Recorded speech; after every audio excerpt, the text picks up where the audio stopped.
AP శాసనమండలిలో current war జరిగింది. YCP TDP నేతల మధ్య కరెంటుపై మాటల తూటాలా పేలాయి. కరెంట్ ఛార్జీలు పెంచబోమని అధికారంలోకి వచ్చిన కూటమి సర్కార్ సర్దుబాటు ఛార్జీల పేరుతో 15,000 కోట్ల భారం ప్రజలపై వేశారని వైసీపీ ఎమ్మెల్సీ శివరామిరెడ్డి ఆరోపించారు. వైసీపీ ఆరోపణలకు స్ట్రాంగ్ గా కౌంటర్ ఇచ్చారు మంత్రి గొట్టిపాటి రవికుమార్. తమ ప్రభుత్వం కరెంటు ఛార్జీలను పెంచలేదని, భవిష్యత్తులోనూ పెంచబోదని తెలిపారు. విద్యుత్ ఛార్జీల పెంపు వైసీపీదేనని ఆగ్రహాన్ని వ్యక్తం చేశారు.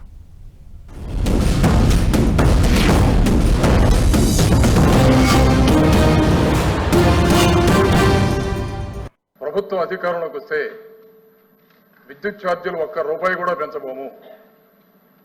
గాలి ద్వారా, వాటర్ ద్వారా విద్యుత్తుని ఉత్పత్తి చేసి మీ ఇంట్లోనే మీరు విద్యుత్తుని ఉత్పత్తి చేసే విధంగా ప్రభుత్వం ప్రణాళికలు చేస్తుందని చాలా స్పష్టంగా రాష్ట్రమంతా తిరిగి చంద్రబాబు నాయుడు గారు ప్రచారం చేశారు. అధ్యక్ష, అధికారంలోకి వచ్చిన తర్వాత ఇప్పటికీ 2 సార్లు ట్రూ అప్ ఛార్జీల పేర రాష్ట్రంలో ప్రజానీకమైన 15,000 కోట్ల పైచిలకు అధికమైనటువంటి భారాన్ని మోపుతున్నారు. అధ్యక్ష, ఇచ్చిన మాట విస్మరించి రాష్ట్ర ప్రజానీకమైన ఇలాంటి భారం మోపడం ఎంతవరకు సమంజసం? విద్యుత్ ఛార్జీలు ఈ ప్రభుత్వం పెంచబోదు.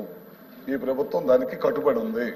వీళ్ళు పెంచిన విద్యుత్ ఛార్జీలకి వీళ్ళే ధర్నాకి పిలుపునివ్వటం, అదేవిధంగా వీళ్ళు పెంచిన విద్యుత్ ఛార్జీలకు వీళ్ళే క్వశ్చన్ వేయటం అనేది ఇదే ప్రక్రియ కొనసాగుతుంది. ప్రజలు తప్పుదాగే ప్రయత్నం చేస్తూ ఉన్నారు. విద్యుత్ వ్యవస్థలన్నింటినీ కూడా సర్వనాశనం చెప్పి చేసి వాళ్ళు ఇక్కడికి వచ్చేసి సత్యదూరమైన మాటలు చెప్పి ప్రజలని నమ్మించే ప్రయత్నం చేస్తున్నారని చెప్పి సంస్థలకు సంబంధించిన డబ్బులన్నింటినీ కూడా బెవరేజ్ కార్పొరేషన్ కి మళ్లీ చిన్న కార్యక్రమం చేసింది. విద్యుత్ వ్యవస్థలన్నింటినీ కూడా సర్వనాశనం చేసిన విషయాన్ని మీరు ఒకసారి గమనిస్తాం సార్.